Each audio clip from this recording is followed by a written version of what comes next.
I need that little piece. All right, we're going to start with our first presentation now.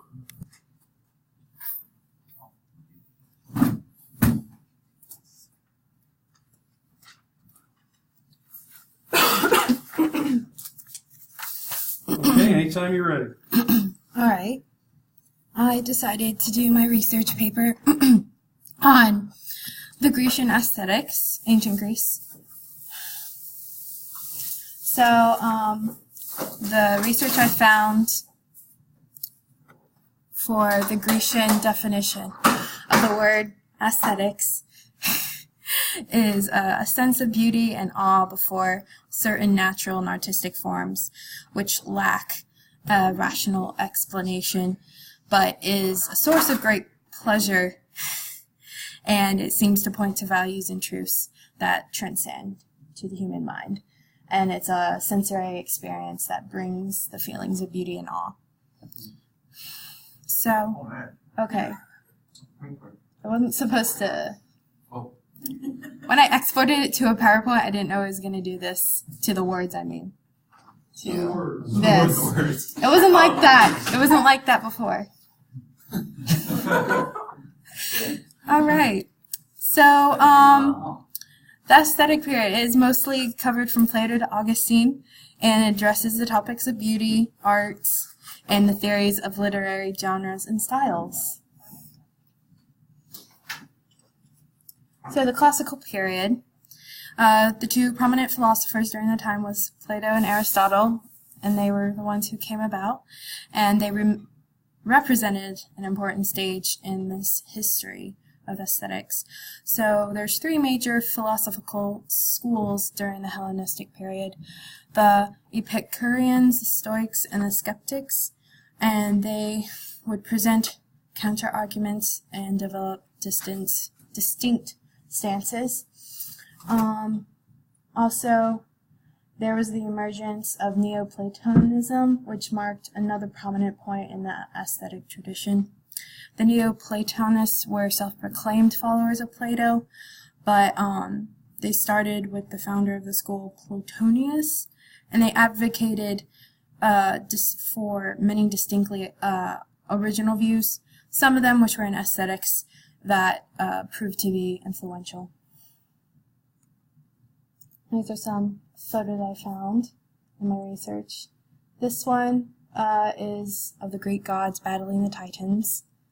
Don't know which god that is because their face is gone, but and then these two structures that are left standing. So the beauty part of aesthetics, Plato did a study on it, and the Greek adjective kalon, when you translate it into English, means beautiful.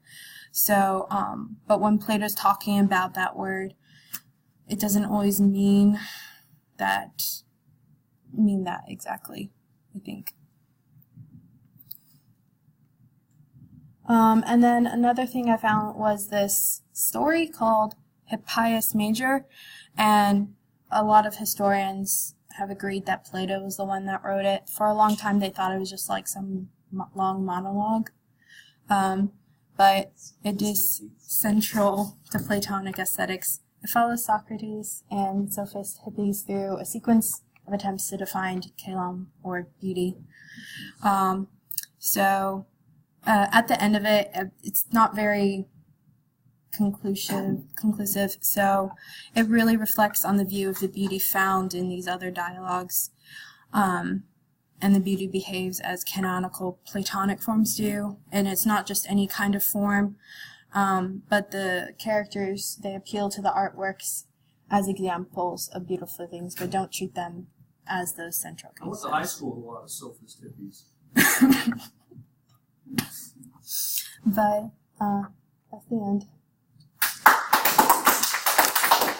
Any questions or comments? Very good. Well, we've had some arrivals, so we're going to have to adjust our. So we're going to hear about Kaftor. Yes, where is it? I assume you We will will tell see. us. You will tell us, or you will attempt to tell us. Okay, go ahead. Okay. So I did my paper on the remnant of Captor, in search of the Philistine homeland. The Philistines, I'm sure many of you recognize, were in ancient people groups in the Bible. They showed up in Canaan around the 12th and 13th century and set up a pentapolis, so a 5-citied country, so to speak, that were the centers of their urban development. You had Ashkelon, Ashdod, Ekron, Gaza, and Gat. Those were the 5 cities of the Philistines. The question is, though, historians for a long time have been wondering, where did the Philistines come from? Who were these Philistines? And it is my belief, and the argument that I made in this paper, that they were Mycenaean Greeks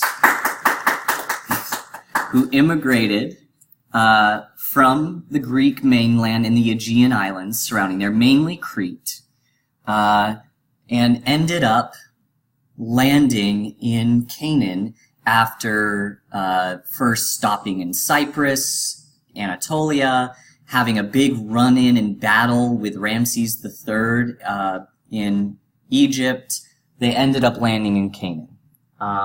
So, let's look at this. So, although historians have been very difficult about, okay, where did the Philistines come from, the Bible actually says it quite a few times, where they come from. We have Deuteronomy 2:23. It says, "As for the Amorites who lived in the villages as far as Gaza," one of the cities I mentioned, "the Caphtorites coming out from Caphtor destroyed them and settled in their place." We have Amos 9:7. "Did I not bring Israel up from Egypt, the Philistines from Caphtor?" And, the rest.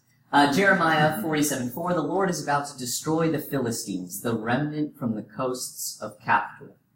So, in all of these, it seems like the ancient Jewish writers, they knew where the Philistines came from, which we could very well expect since they actually talked with the Philistines. I mean, they knew them. So the Philistines were telling them, this is where we come from. And Caphtor is obviously the English translation it's the Hebrew way of saying this. So, the Sea Peoples.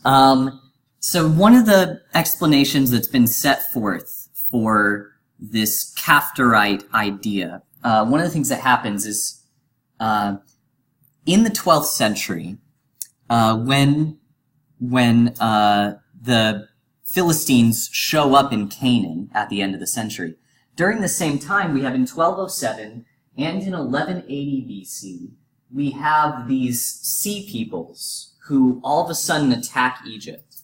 And this is the text right here from Medinet Habu Temple, Ramses III's temple.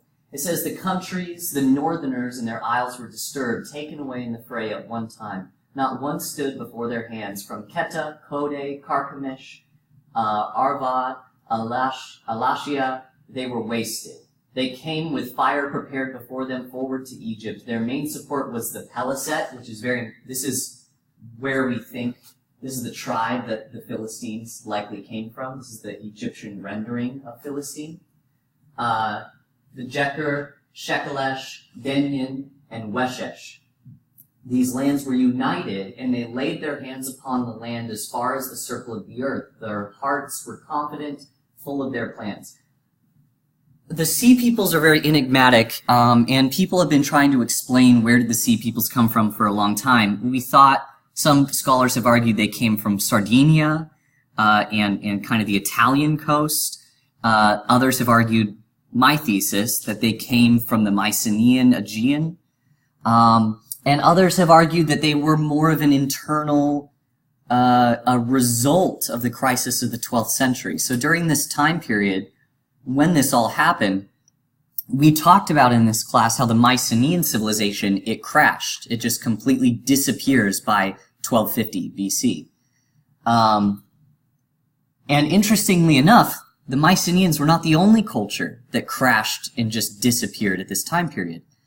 We also have many of the empires all along Anatolia, in Canaan, and Egypt loses a bunch of its power, although it doesn't disappear altogether. There's destructions at Cyprus, There's destructions at Ur. There's destructions all over the Mediterranean world. And the whole civilization, the Bronze Age civilization, seems to just collapse. And no one really knows why. So the traditional explanation is that it was the Sea Peoples who did this. They brought about the destruction. But new evidence kind of has gone against this view.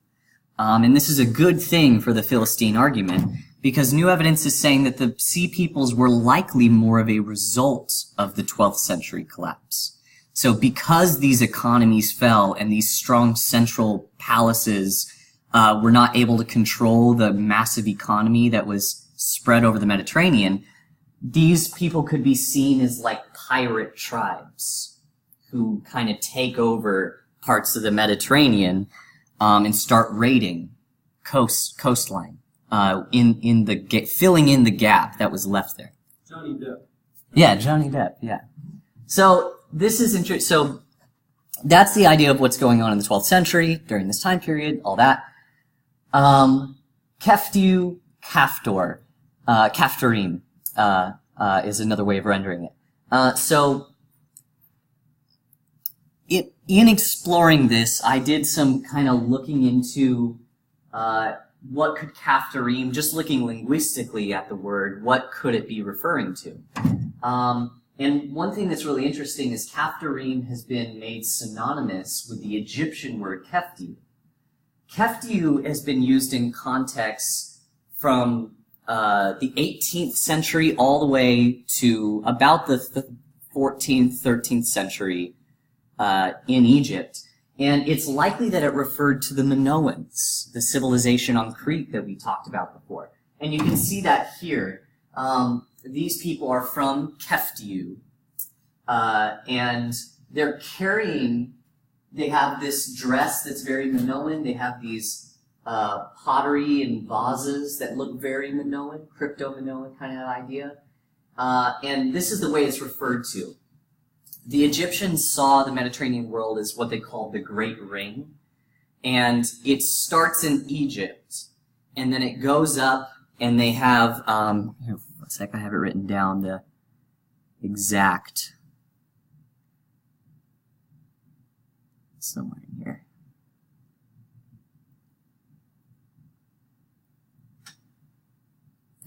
Don't worry about it. Okay, so it starts there, and then it goes to Canaan. It goes to Puntites, and the Nubians and all that. Then it goes to Canaan, and then it refers to Anatolian peoples, and they represent peoples on the tomb reliefs from each of these places, kind of going like this around the Mediterranean. And the last people that are mentioned are the Keftius, these people up here. Which I think is interesting, and I think it's a good argument for why it might be Crete, if you're making this argument. And these are two of the tombs that are kind of the main sources for that, Erekmir and Puamra. And then the chief of the Great Isles of Keftiu is a figure that's always put with these reliefs. I didn't have a picture of him. And then this is the other way, this is kind of the title that's kind of put in with Keftiu, is they always say the isles in the middle of the Great Green, which means the Mediterranean. So if you're referring to the Isles of the Great Green, and that's who the Keftiu people, where they're from, it would make sense to assume that they're from islands in the middle of the Mediterranean, or off in the Aegean, so on this Great Ring. The guy's carrying an ingot of bronze.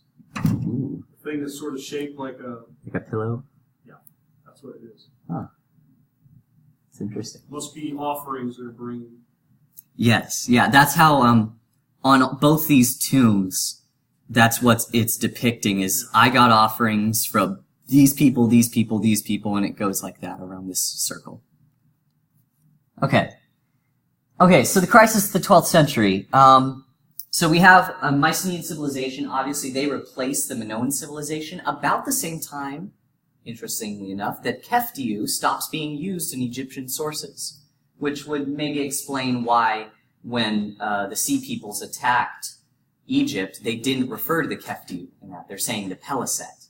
because they were a different people group than the Keftiu, although they may have still come from the same area of the world. So we have Mycenaean civilization from 1450 to 1225. And an interesting thing that I found argued by Amos Nur and Eric Klein is that the Mycenaean civilization, as well as probably most of the Aegean world and the Mediterranean world, was brought down by what he calls earthquake storms. There's a massive fault line up near the north of the Mediterranean, and they think that from 1225 to 1175 BC, that there were massive, massive earthquakes that kept happening in these places.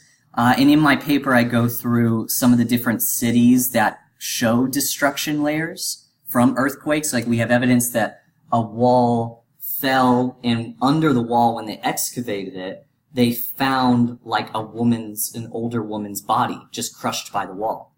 So it's obvious that these walls were falling very quickly, that there was not time for people to move out of the way, and they're crushing people. There's a few instances of that. We also found a crushed skull under one of the walls. This is at Mycenae.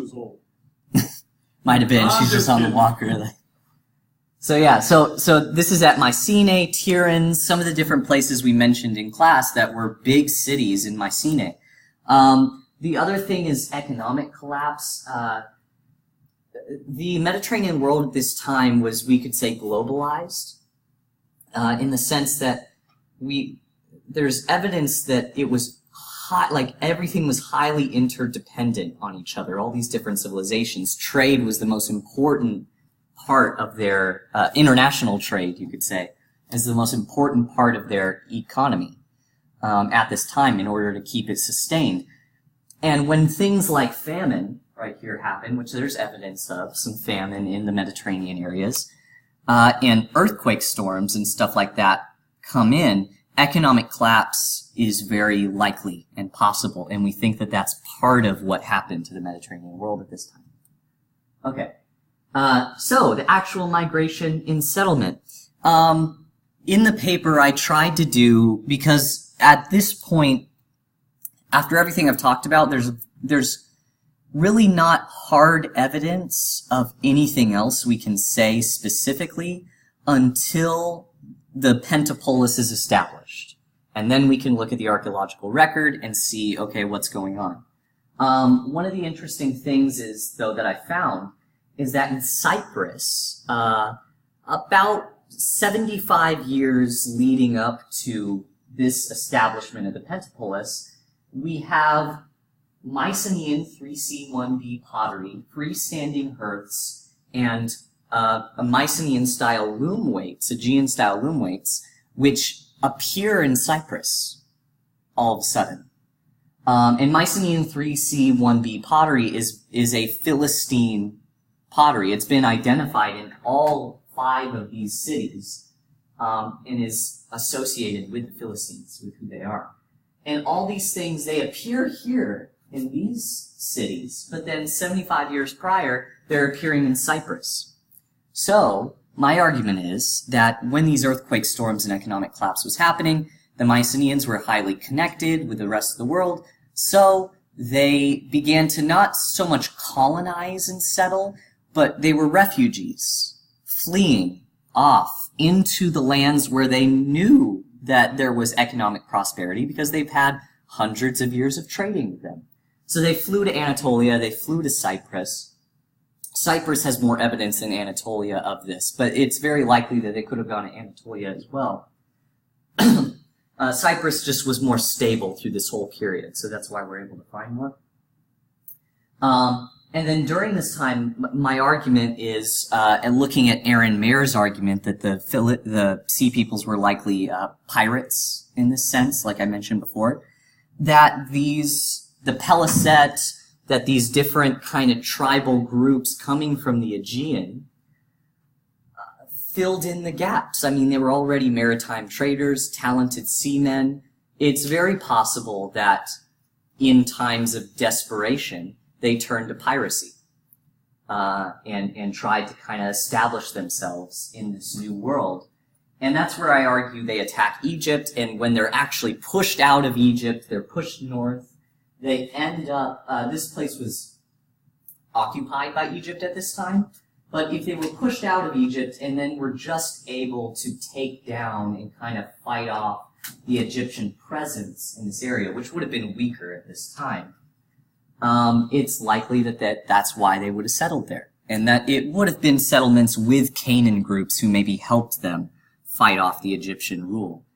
Yeah. And that is it. All right. Any questions or comments? Very good. Very good. We like to hear about. Here's our next presentation.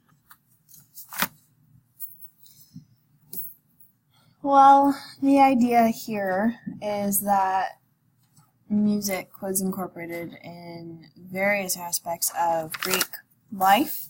I'm going to discuss its relationship to religion, military, and the theater. The theater. Xenophon recorded Socrates as having said, "You see men at war appeasing the gods before they engage in battle and asking by means of sacrifice and omens what they ought to do. Do you think we should propitiate the gods any less when we come to engage in farming?" The idea with that is that he was advocating that religious practices be engaged in just as actively in every aspect of life, in addition to the obvious aspect of life, war, where you're very close to death and obviously want to advocate before the gods to spare your life. And religion here, well, yeah, we can talk about this. So the practices associated with war, as far as religion goes, were extensive, particularly among the Spartans.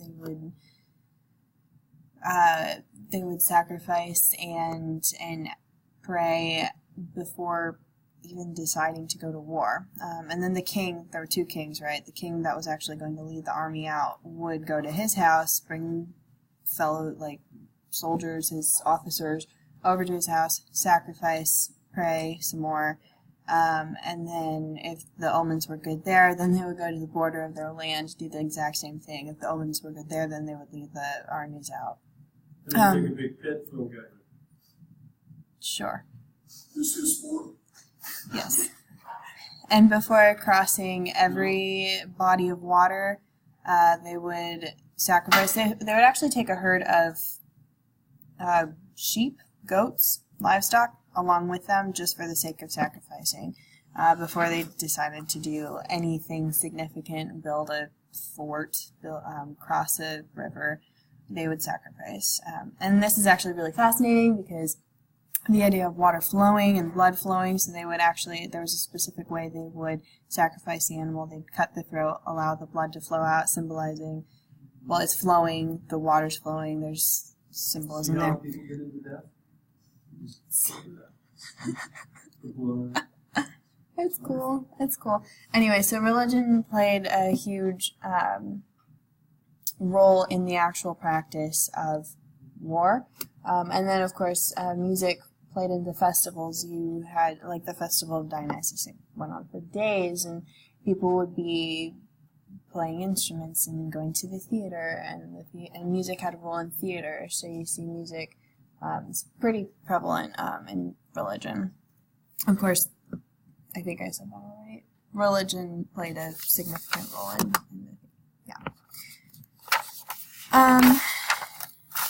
and then, of course, in the theater, I just talked about the festivals, the chorus.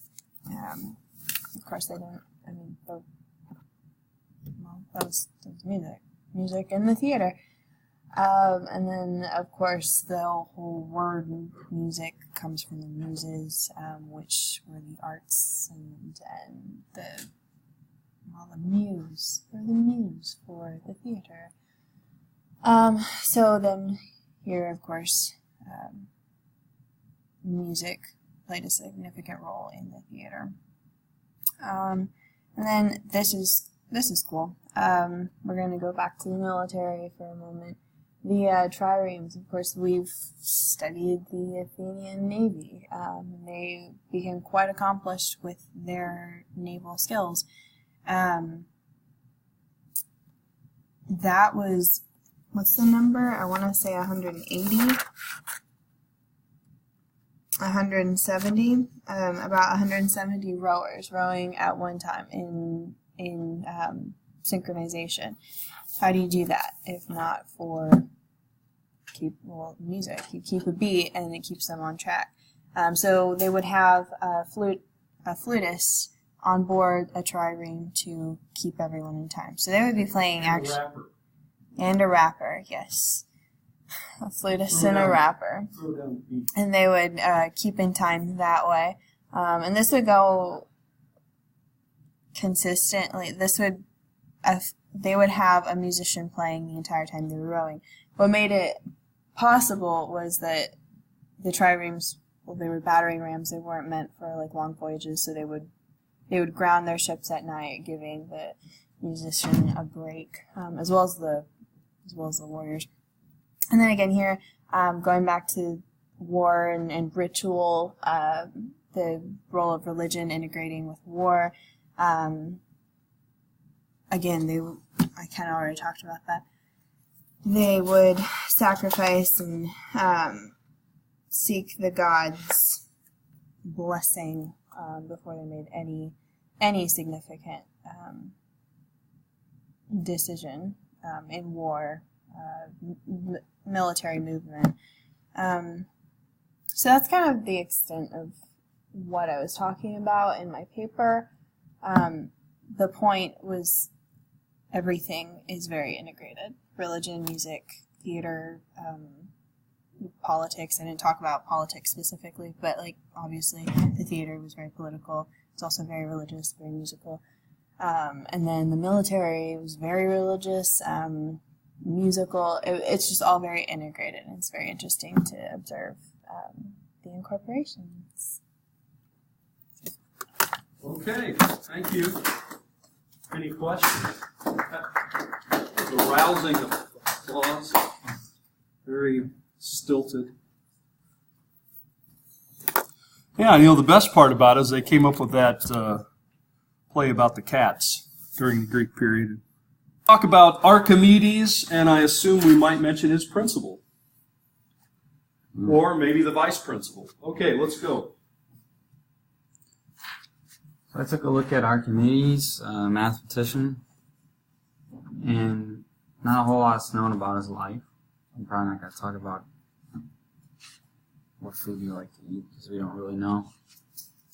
But a lot of his mathematical principles and inventions were passed down, and people recorded, such as Plutarch, things that happened in the Punic Wars, and included him in the story. So I don't know if I can get this to work on here. Okay. Oh yeah, this shows his fluid dynamics. It showed that when you place stuff in water, it displaces the water, making it. I'll play it again. You have the Archimedes screw. Mm-hmm.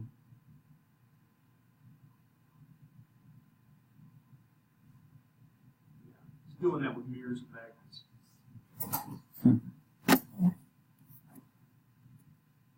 And then this is kind of how he invented a water pump, or Archimedes screw is what it's called, and it twists to pump or pull whatever you're trying to move, like that.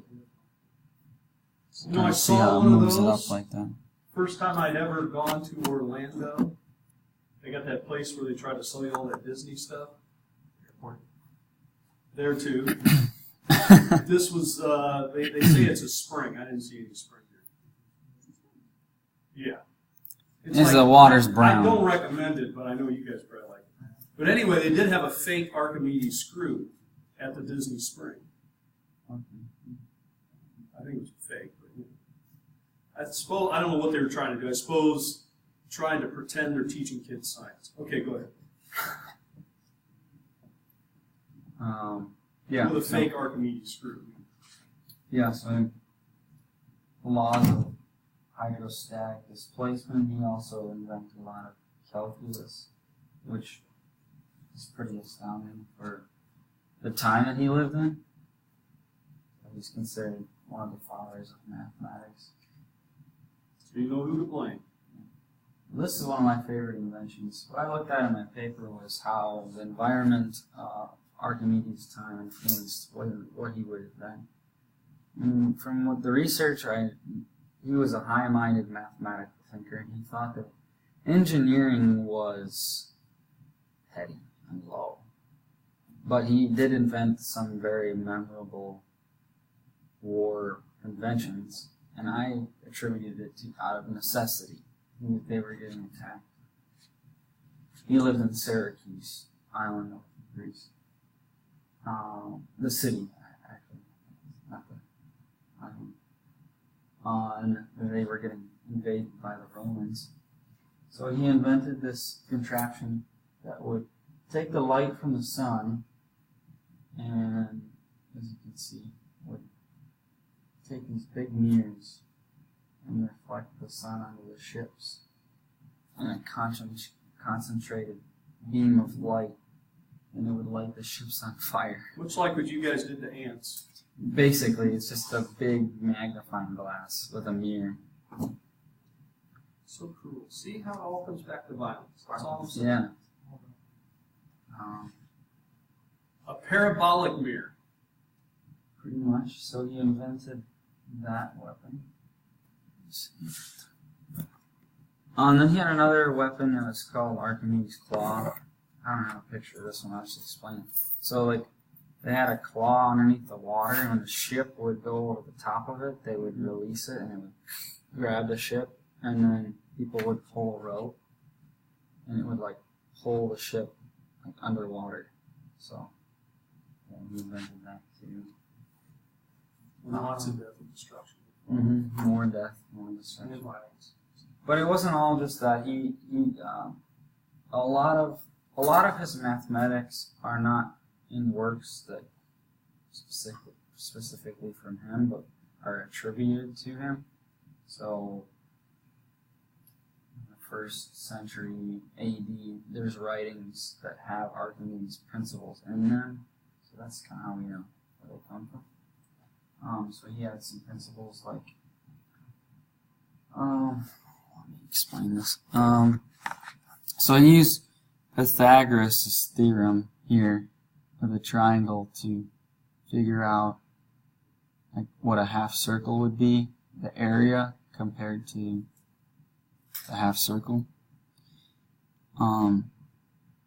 So I wrote down to calculate the side of the 12 gone from that of a hexagon, and for each subsequent doubling of the sides of the regular polygon.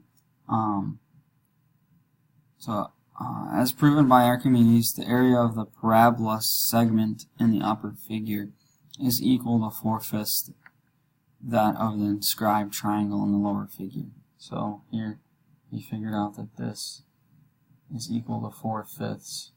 I mean 4/3.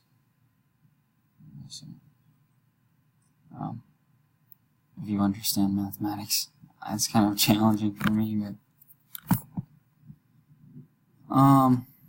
which is pretty astounding, essentially thinking that he just like figured this out like himself. Like nobody taught it to him, he just learned it. And then this one is probably one of the most important ones because of his involvement in fluid dynamics. So he figured out that a sphere has 2/3 the volume and surface area of its circumferencing cylinder. So this area and surface area of the cylinder inside, sphere inside of a cylinder has 2/3 of the cylinder. So makes any sense. Yeah, so I just got a picture. This is kind of what archaeologists look at. This was found in 1906. It's called a pamphlet, revealed works by Archimedes that were thought to be lost. So you can see his drawings here. And then Archimedes was killed in the siege of Syracuse. He was trying to surrender. Roman soldiers thought his instruments in his hand were valuable objects, like gold, and he wanted them. And Archimedes didn't want to give them up, so the soldiers stabbed him. And the commander was really upset because they wanted Archimedes to invent things for them, but fortunately he was killed. That is a little bit about Archimedes. Okay. Any questions? Okay. We'll try to do one more then. Mr. Blunt was on deck earlier, so we'll bring him back.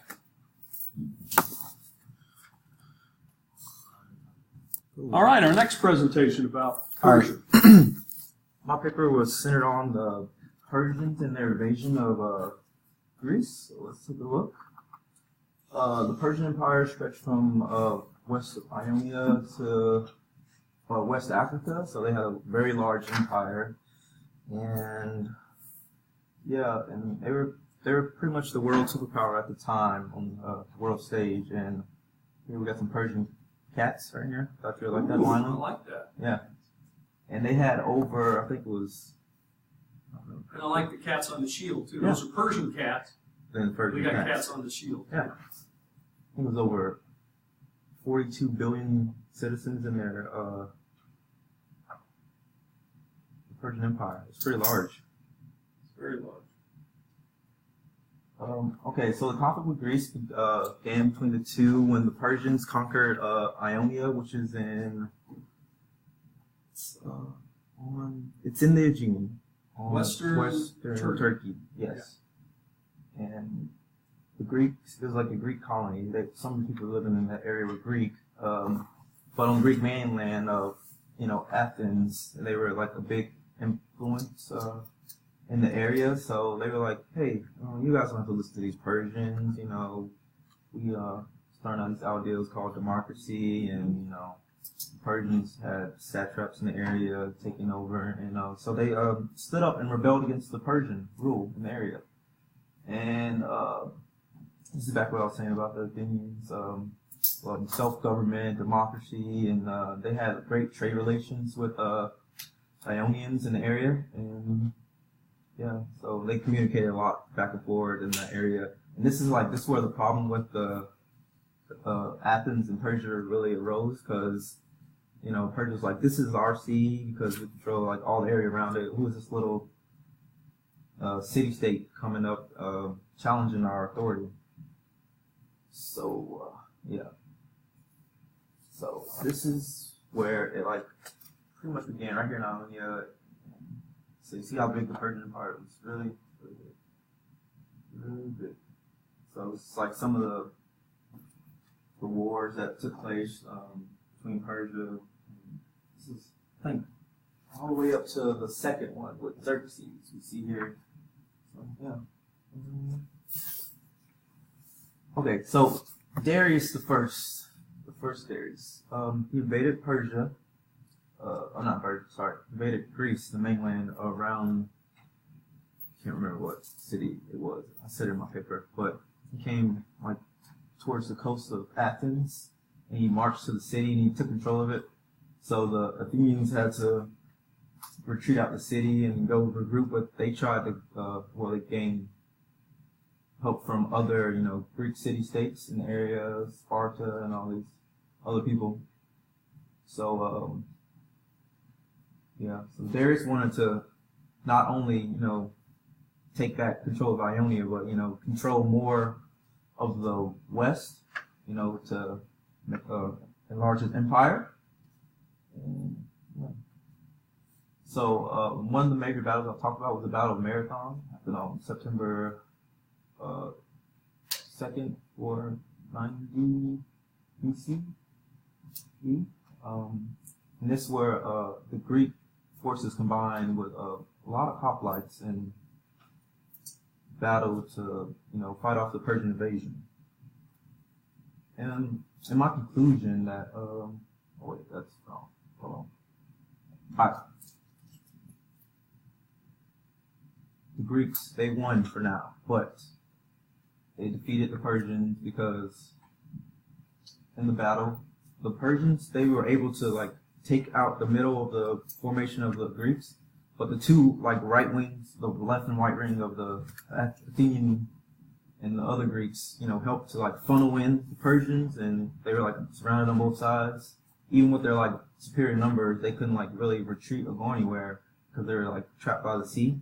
So they were able to fight them back, and the Persians suffered a lot of casualties, even to the small number of Greeks, and the Greeks were successful at regaining Athens, and the Persians retreated back to back to Greece, sorry.